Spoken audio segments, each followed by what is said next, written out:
Iis Dahlia sebut jadi artis itu berat, singgung kesehatan mental.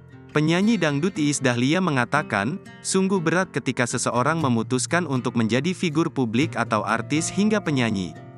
Berada di posisinya saat ini bukanlah hal yang mudah bagi Iis. Asam garam telah dia lalui sebagai penyanyi dangdut. Namun, dari itu semua yang terpenting adalah attitude atau sikap.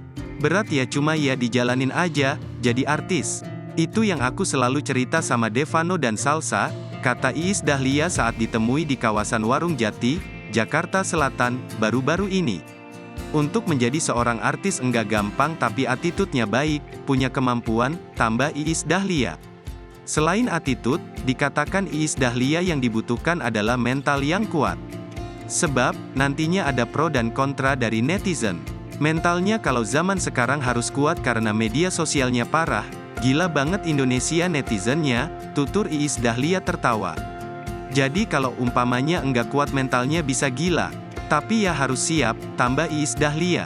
Hal itulah yang diajarkan Iis Dahlia kepada anak-anaknya, yakni Devano Danendra dan Salsabila Juwita. Kini dua anak Iis memilih berkecimpung ke industri musik seperti dirinya.